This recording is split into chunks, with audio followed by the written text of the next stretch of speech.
So, good afternoon. My name is Andrew Wallbridge.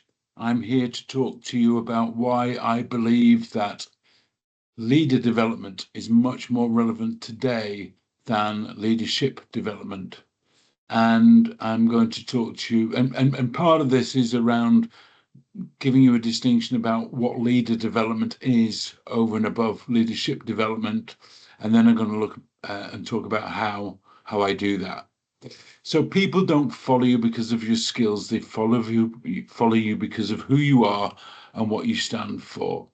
And when we think about leaders, quite often we might talk about politicians. And politicians, you don't vote for your next prime minister because they've got the best political skills. You vote for them because of who they are and what they stand for, whether you trust them, whether you like them. You vote for them because of who they are.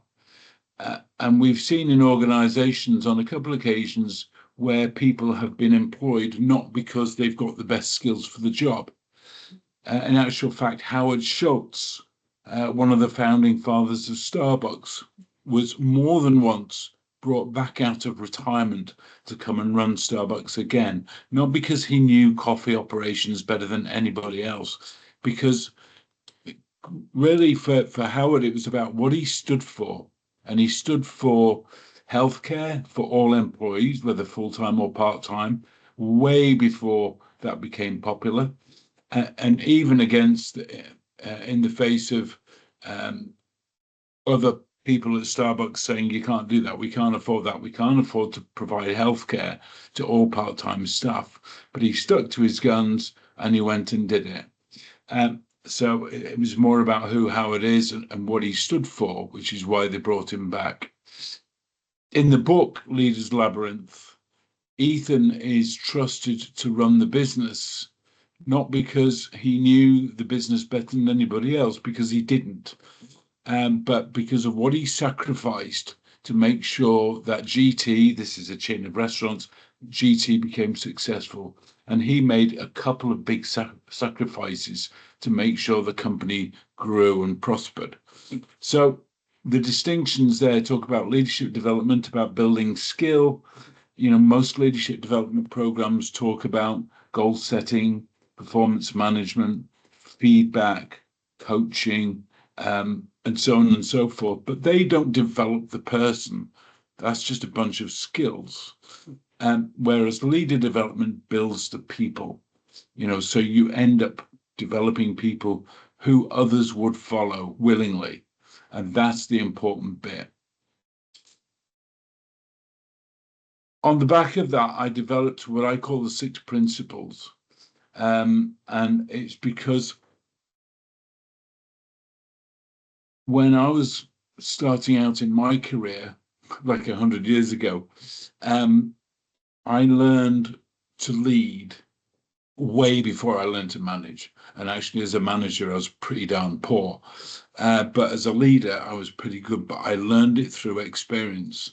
And when you start to focus on the person rather than the skills, then you start to come up with a few truths about who make the best leaders. And so I started with these 6 principles. And the first one is that leading others is personal. And by that, I mean the way I lead is different to the way anybody else leads. And also our perception of what is good leadership also changes. So some people might think this person is a great leader and others might not. So it's personal on many levels. People follow people.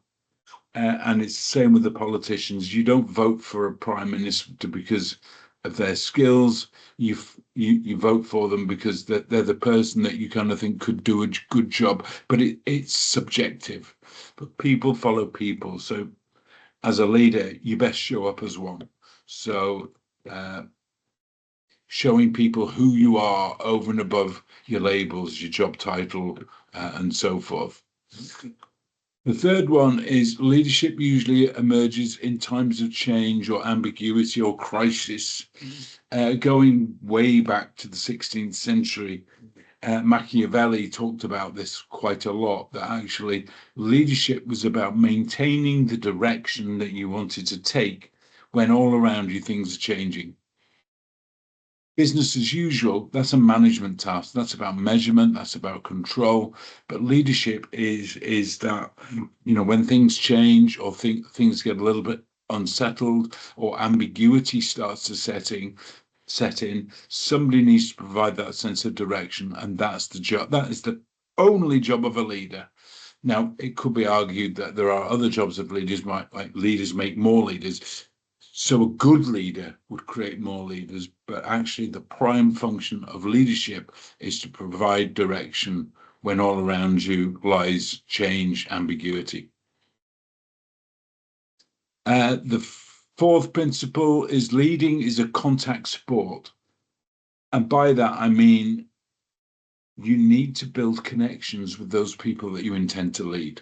You need to build relationships so that they know you. They know you beyond your job title. They know your strengths. They know your weaknesses, the relevant ones. And they know who you are over and above the kind of usual stuff. But you need to build relationships with those people that you intend to lead. And there's an art to doing that.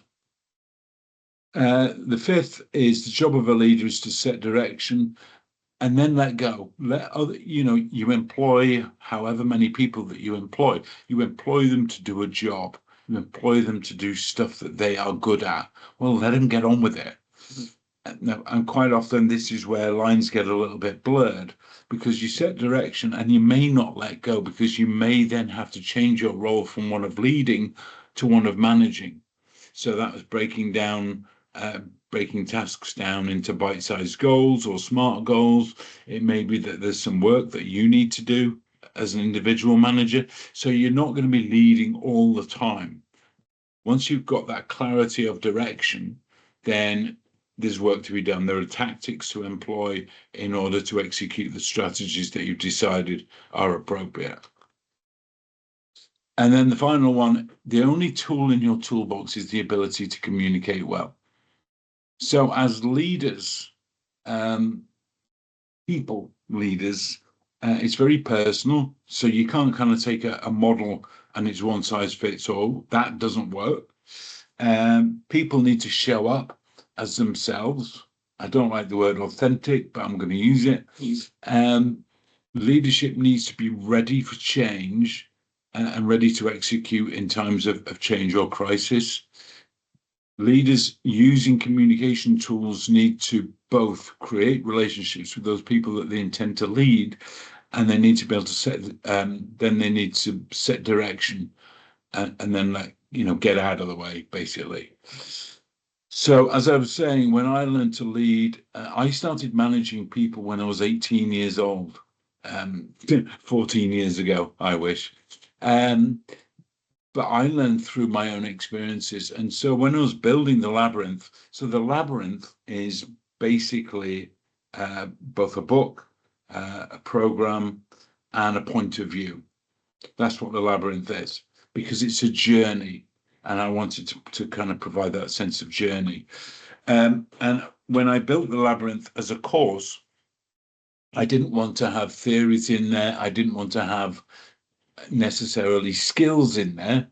But what I wanted to do was to provide experiences so that people could learn for themselves. Because I don't know everybody on the planet, I can't teach them how to be a leader, but I can help them learn. So I wanted to replicate the experiences that I had when I was growing up in my career. And the Labyrinth is this series of experiences, reflection, and candid conversation. And the workshop itself is deliberately content and PowerPoint light. And the 7 experiences, there's an introductory phase when you come into the Labyrinth, and it'll talk about what is expected of you, which will include some work, quite a lot of work. You'll be expected to be honest and candid with your colleagues. You'd be expected to bring a change challenge that you'd like to affect in your own workplace. So that there's kind of an introductory kind of piece. And then the first piece is about understanding yourself. And there are 2 sides to that. Self-awareness is not just about how well I know myself, but it's also knowing how other people see or perceive me. And so we do quite a lot of work on self-awareness. The second one is about initiating real change. And this is a live, I like to use the phrase live ammunition. When you bring with you a change that you would like to affect, either in your workplace or in your home life, where you need the willing commitment of others in order to affect the change that you're looking for, then we use that as the basis for learning. And I coach people through those changes. You then need to find your voice, and finding your voice is about, if you believe in something so much and it's so important to you, you need to be able to describe that. So there's a disciplining phase where you're not just going to go on a rant. You need a disciplined voice that ties your personal values, the organizational values, the benefits of the change, the consequences of not changing, all into a change message. And that's what we do in that one.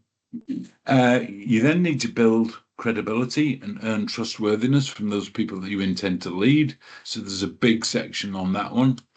And then there is creating the map of change. What is the route to make sure that you get people on that bus with you as you go through the changes? And there's kind of a map to go through. And then finally, it's all about integrating that under pressure. When change happens, everybody's kind of, wow, what are we going to do? What are we going to do? You're under pressure. You have to make a decision, even though you might not know the right answer, or you might not even have an answer, but there is a route map to follow.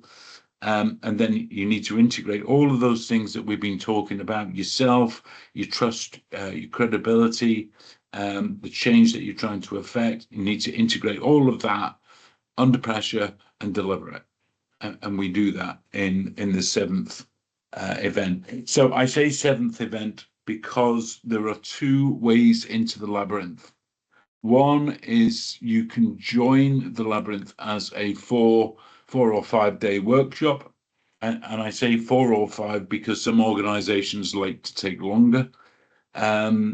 You can enter the labyrinth through the book, because in the back of the book there are a lot of hints and tips, and you can download the Leaders Labyrinth playbook, and the link to that is in the book itself. Or you can come on the 7-session online program. So we have 7 sessions, one a week, for 3 hours each. You can come along, join into that, and you can find that on maven.com, and the link is there in the slide. So if you ever get any questions, you can email me at wally@awalbridge.com. That's wally@awalbridge.com. The Wally bit, I've been called Wally for most of my life. My close friends call me Wally. You can call me Andrew until you become a friend. Any questions, do reach out. Thank you very much.